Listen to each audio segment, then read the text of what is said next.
Pourquoi torpiller les démarches qui ont une certaine lisibilité et clarté, c'est-à-dire celle de Luanda et celle menée par l'Église catholique et le CC, et choisir une démarche aussi opaque, aussi floue que celle des Qataris. Donc, nous n'allons pas laisser les intérêts économiques du Qatar, de Félix Tshisekedi de Kagame, l'emporter sur les vies des millions de Congolais qui sont en jeu au Kivu. C'est de cela qu'il s'agit. Imaginez-vous, vous avez un problème avec votre frère. Vous êtes là, vous avez un problème avec votre frère. Et un autre frère se porte garant de faire des médiations entre vous deux afin d'arranger votre problème. Et pendant qu'il est en train de tout faire, de se battre pour arranger votre problème afin que vous ayez une harmonie dans la famille, un certain jour, c'est pas facile, vous le rejetez, vous refusez, vous rendez toutes les tâches difficiles, tout ce qu'il initie, vous rendez cela difficile. Donc, un jour, il entend dans le quartier que un étranger de très loin, qui n'est même pas connu de la famille, que vous ne connaissiez même pas très bien, vous a convoqué afin que vous veniez chez lui pour qu'il essaie de faire la paix entre vous. Mais vous y êtes allé. Pourtant, lui, depuis des temps, il est en train d'essayer de faire la paix avec vous, entre vous, et vous le rejetez. Vous rejetez toutes ces tentatives. Imaginez-vous, comment est-ce que votre frère qui essayait de vous remettre en paix, comment est-ce qu'il va se ressentir, comment est-ce qu'il va se sentir? Point d'interrogation. Aussi, comment est-ce que le reste de la famille va prendre cette affaire? Donc, vous êtes deux frères, vous avez des problèmes. Un troisième frère arrive et essaye de faire des médiations, vous le rejetez, vous ne voulez jamais rien entendre, rien, tout ce qu'il initie, vous refusez. Et un certain jour, on entend qu'un étranger qui n'est même pas connu de la famille, qui ne vous connaît pas très bien, que vous-même vous ne connaissez pas très bien, vous a convoqué chez lui, très loin, même pas qu'il est venu chez vous, il vous a convoqué, vous deux, de venir afin qu'il entende quel est votre problème. Voilà. Et vous êtes partis. Votre frère écoute ça. Comment est-ce qu'il va prendre cela? Point d'interrogation. Comment est-ce que la famille en général va prendre cela? Point d'interrogation. En fait, les faits, il s'agit du Rwanda et du Congo, République démocratique. Vous savez, ça fait plusieurs jours, plusieurs semaines qu'il y a escalade et que le M23, le Rwanda, la République démocratique du Congo sont dans un impasse, dans une guerre qui a éclaté et qui fait bouleverser toute la région, toute la zone. Donc, le frère l'Angola, il y a quelques semaines en amont, porté garant pour essayer de faire une médiation entre les deux pays, frères africains. Mais les deux pays n'ont jamais facilité la tâche à l'Angola. Félix Tshisekedi, président du Congo, a même dit qu'il est hors de question et impossible qu'il se retrouve à une table de négociation avec Paul Kagame, président du Rwanda. Ça, c'est ce que Félix Tshisekedi avait dit. Donc, rendant ainsi difficile et presque impossible les négociations entre les deux. Il y a quelques jours également, l'Angola a encore initié une collaboration entre les deux. Et pendant que les choses étaient en train d'avancer, l'Europe de l'autre côté, c'est-à-dire les autres, les familles non connues, a sanctionné le Rwanda et le M23 en général.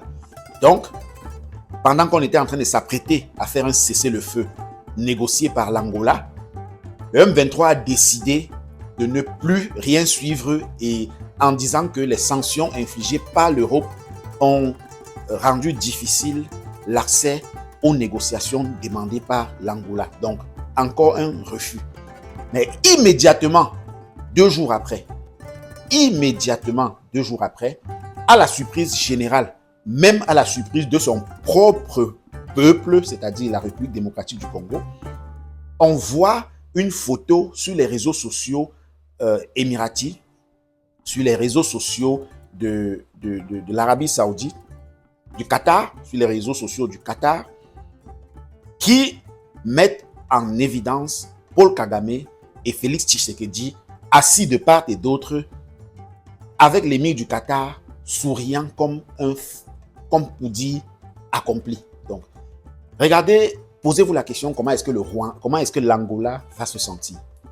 Je dis bien à la surprise même des Congolais qui ne savaient même, qui n'avaient aucune information, le président Félix Tshisekedi se rend au Qatar tête à tête avec celui dont il avait nommé ennemi juré et dont il avait juré devant les Congolais qu'il ne négociera jamais à la même table que lui, sans aviser les Congolais. On note ainsi quelques faits. Voici les petites choses à noter et qui sont déplorables pour l'Afrique. Premièrement, c'est un problème interne, c'est-à-dire africain. Un Africain vient pour essayer de gérer, c'est-à-dire l'Angola. Mais vous l'avez trouvé tellement petit qu'il ne peut pas gérer vos problèmes. Et finalement, vous décidez de vous déplacer même pour aller gérer vos problèmes au Qatar. Quelqu'un qui n'a rien comme intérêt à ce que vous soyez en paix. Je répète bien, quelqu'un qui n'a aucun intérêt à ce que vous soyez en paix. Le Rwanda et la République démocratique du Congo. C'est un manque de respect aux frères africains, premièrement. C'est un réel manque de respect, non seulement aux frères africains, mais au reste de l'Afrique, aux frères africains. La deuxième chose, Félix Tshisekedi vient de prouver qu'il gouverne pour lui et non pas pour le peuple congolais.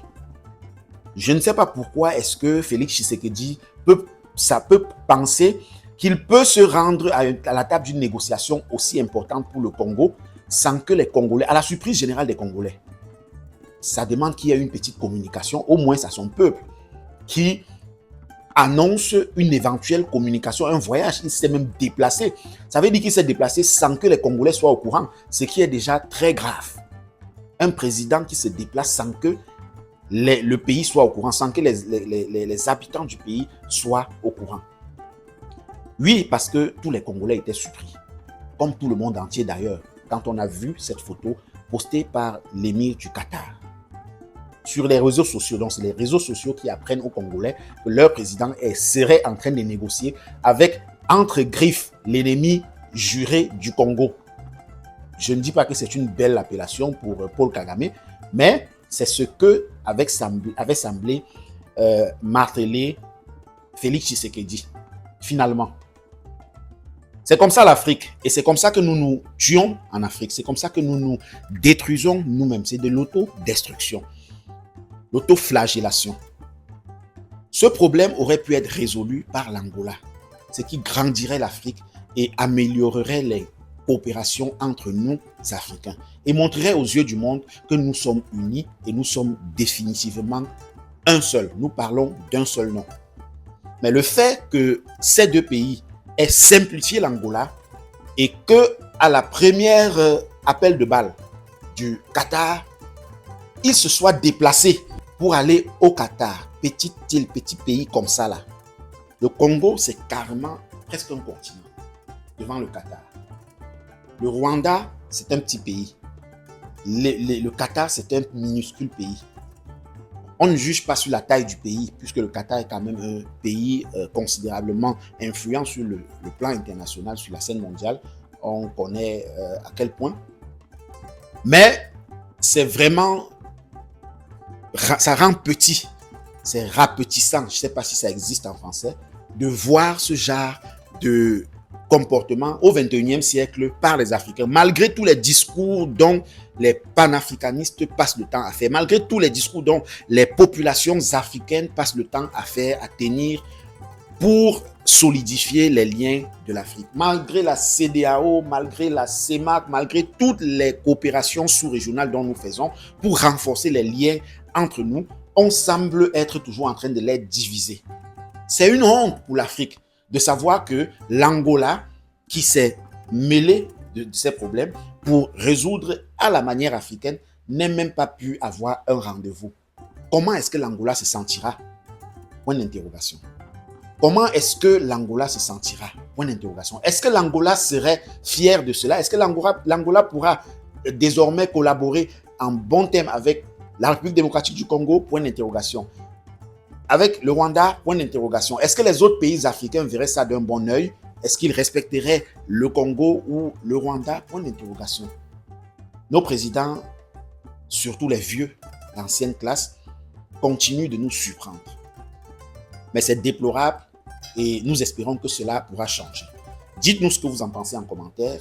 Est-ce que est-ce que c'est une honte pour l'Afrique? Est-ce que c'est plutôt grandissant? Quels sont vos points de vue? Est-ce que vous pensez que Félix Tshisekedi a bien fait de finalement se retrouver sur une table de négociation avec celui dont il avait taxé ennemi d'État? Est-ce que Paul Kagame est en train de jouer à l'hypocrite? Est-ce que, point d'interrogation. C'est toujours avec un plaisir que nous vous le dirons. Abimte.